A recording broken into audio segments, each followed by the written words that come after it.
Hey there, welcome to House Talk. On this episode, we're going to be talking building code, specifically making our building codes more accessible.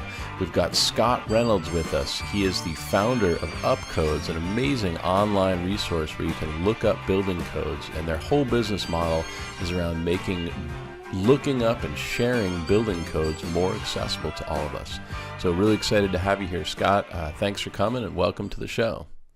Thank you for having me, Dylan. Yeah, great. So why don't could we start out and just tell us a little bit about UpCodes? I'm a home inspector. I'm always trying to be on top of building codes, and conundrums come at me when I'm out inspecting and I want to be able to look up a code. And so why don't you tell me about your product, how I could use it, and what your clients do? Absolutely. So here at UpCodes, we focus primarily on making the codes more accessible. We do that through two products, UpCodes Web and UpCodes AI. And today I'll focus mostly on UpCodes Web, which is basically a consolidation of a lot of these building codes, building regulations, fire codes, electrical codes, trying to gather up all that information, including local amendments, and putting it into one place. Building some infrastructure on top of that, like a search engine, collaboration tools, just to make it a little bit easier for the end user to navigate through these codes. Yeah. To give some background. It's pretty Go ahead. what you've put together today. If you guys are listening and you're not watching on YouTube here, I'm on the UpCodes website, and we can look at residential codes. You can, on the left-hand margin, you can actually search by state. So do you have every state in the country with the codes linked up, or just some states, or where are you at with that? So we're constantly bringing on new codes and new states. Okay. We're at 32 states as of now, and it's always a matter of prioritizing and bandwidth in terms of bringing on new jurisdictions, but we're constantly adding new codes every week. Okay. And it must be confusing. I mean, there's some states that don't seem to sort of have codes or enforce codes quite as much as others. I mean, have you been able to kind of get to the bottom of that? I know when I talk with some home inspectors, it seems like there's certain regions of the country where they just don't seem to be quite as interested in code. I don't know. I've never understood that. Well, we've always been very interested in how different the codes change per jurisdiction to per jurisdiction, whether it's state by state or even within states and in cities and counties. I know, for instance, like New York City, they're doing their own thing in terms of codes, and it's very, very different from even the state, or compare that to, say, like Florida, Washington, or California. Mm-hmm. So we haven't come across states that don't enforce any kind of code, but we have come across a lot of variability within those codes. Yeah, especially amendments. Yeah. To those base codes. Yeah, and I mean, it's a really ambitious project to try to keep up with that. I have a hard time keeping up with one state's codes, and I can't imagine trying to. And so, do you work then? You call the state building? I mean, because building departments are also such a local thing, almost on a city level. So, how have you been able to accumulate all this data?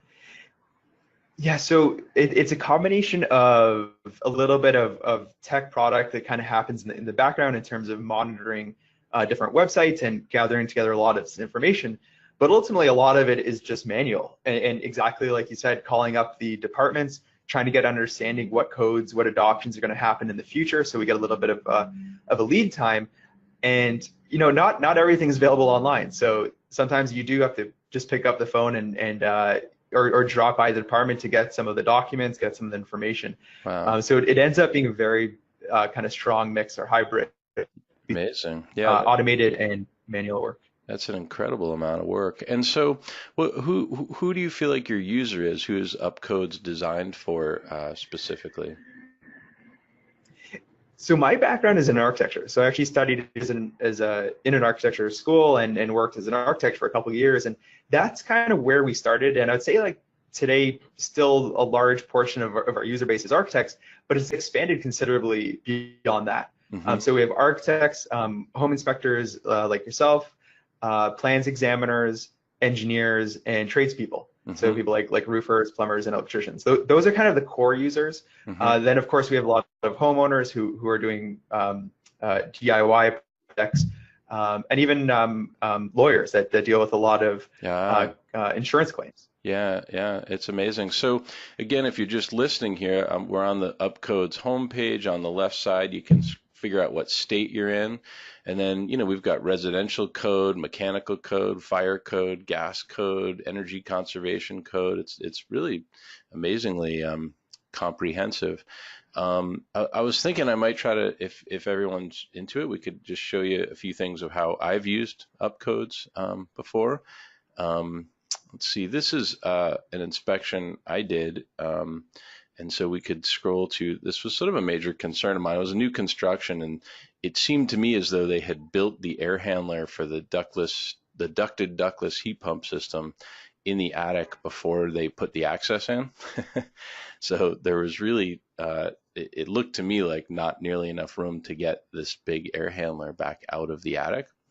And it was new construction, and I was concerned I would get in kind of a fight with the builder. So I used my UpCodes account, and I made a little hot link. So you can click on that, and it brings us right to the code. So home inspectors are actually trained, in my opinion, somewhat erroneously to not cite building code. It is complicated because we're inspecting hundreds of years. Excuse me. Hundreds of years of construction, and can be kind of tricky sorting out codes with that. But in any event, this was new construction, and so I felt like I had to cite the code. And what a great resource! You just make one click, and it's like there's the code that you need to see. So I was really grateful to have the product. And do you find people using these hot links like this quite often? Yeah, so it's great to see that use case, because that's exactly what we designed it for, and we've seen a lot of usage linking directly to these sections of code, Mm-hmm. and that was really designed from my experience working with a code consultant Okay. while an architect. We were debating over emails and various exchanges about all these code issues, but we could never cite the actual or direct each other to these actual sections of code. Yeah. So that was one of the first features we wanted to build, and let people actually share that link, and you just drive right there to that section. Yeah, I just found it incredibly helpful. And, I'll give you one other example. This is, and I can show everybody how this works, but so if I'm writing, this was a house that I did, and they'd recently renovated the kitchen in an old house, but they had used corrugated exhaust pipe for the kitchen fan. So we could sort of highlight this, and then we could go to our UpCodes. And let's see, we can even type in, you can search by words. So if you type in smooth surface, which is, I think, what the code says about that pipe, I think we'll actually get it. Yeah, exhaust systems, right? M1503.1. We'll click on that. And then we've got range hoods shall discharge the outdoors through a duct. The duct serving the hood shall have a smooth interior surface, shall be airtight. So pretty cool. Now, if you're just listening, this code just instantly comes up, and it's kind of highlighted blue, and then there's that little kind of paper clip like symbol, and you can hit copy, and then you can go to your report, and I've got the similar thing in our reports. And you can just paste that right in. And now you've got a hot link to the building code right in your report. So pretty cool. Not something you'd want to do for everything, but every once in a while, if you think people are going to give you some pushback, it's a great way to kind of to let the building code have your back. And Dylan, actually, question for you. And I was just thinking this because you mentioned looking at a new construction, but I guess a lot of your inspections would happen on older historical buildings that might fall under previous editions of the code. Is that right? That's right. And it would actually be incredible eventually to be able to look up when codes changed. I mean, it's, I think the reason the home inspection industry pushes back against us being code inspectors is we have no authority. Right. I mean, it's just when someone hires a home inspector, it's sort of just our opinion, unless, of course, you're working for the city. But when you're dealing with existing houses, there can be times. I can think of one that comes up for me a lot. Of fairly recently, we multi-wire branch circuits are supposed to have bridges between the two hots now, and I think that was a 2015 change, but I can never remember. And sometimes I'm doing a house that's like 2012, and I'm like, yeah, when was that code change? Or drip edge flashings on roof coverings. That was a newer code change. So is being able to date the code it all something you guys have thought about, or? Yeah, it definitely is, and we do it in some jurisdictions. So I'll have to see if we can prioritize Washington and get more backdated codes there. That'd But be awesome. for instance, like California is in the same way, and in New York City, in fact, New York City, we host not only the 2014 code, the 2008 code, but also the 1968 code. No And believe it way. or not, a lot of the renovations and alterations going on today are able to comply with the 68 code, Really? which is a little bit more lenient than the newer codes. Interesting. So that's been a huge request for us, and it's always a game of catch up and trying to layer in more and more information, especially backdating these codes. Boy, that would be so useful, though. I mean, there's certainly times that could really help. Now, why in New York are they allowed to use the 68 code? That seems incredible. Yeah, and I think they didn't update their code between 1968 and 2008. So there's this several decades where they were still following that 68 code. Granted, there was a lot of adjustments to it and updates, what they call local laws to it, but yeah, like most of that the building stock there in Manhattan and the five boroughs are built according to the 68 code, and as long as they stay under a certain percentage of new construction when they're doing an alteration, they can still follow that Interesting. 1968 code. Yeah, so that code has a lot of relevance to them back in Manhattan. That's amazing. Pretty cool. And Uh, it influences a lot of development too, because if you know you're under 50%, or I forget what exactly the percentage, but let's say it's 50%, it becomes a large kind of design parameter to make sure you're staying under that percentage, yeah, I would imagine. and still falling under that more lenient historical code. Yeah, otherwise, then you open up Pandora's box of energy codes and all kinds of stuff that can get pretty Right. expensive. Yeah, that's interesting. Right. Right. Yeah, yeah. For home inspectors, that would be an amazing resource. That's pretty cool. Well, let's see. Did you have? I think this has been a good conversation. Did you have any other things you wanted to add about UpCodes? Sort of what projects are you guys kind of working on here? Yeah, so a big one that's kind of ongoing and has happened since day one is taking local amendments and integrating those into the codes. So whether it's on state level or city level, trying to capture that kind of separate source of information and integrating it directly into the code. Okay. So taking like Massachusetts, for instance, where they might have a difference in riser height requirements, trying to capture that and giving the user a heads up before they have to kind of design it and perhaps make a mistake. So it's all about trying to get that information to one place and make it comprehensive. Yeah. Cool. So that's been an ongoing project. I don't know if you've come across that or if these local adoptions have affected any of your projects or of your work. No, not too much. I mean, I can think of, that stuff can get really confusing because, I mean, one that springs to mind is just air gaps for dishwashers, and we use the UPC here, and that's in the code, and yet all of the local jurisdictions, many of them seem to not enforce it, and have exemptions for it. So I must say the exemptions can get, to me, sort of endlessly confusing trying to keep up with what different cities are doing and stuff. I mean, this is another reason why home inspectors are not code inspectors. It's tough. That's just a lot to try to keep up with that. I do the best I can, but it's hard. So a resource like UpCodes, the more you keep developing this, it can be just a better and better resource for home inspectors.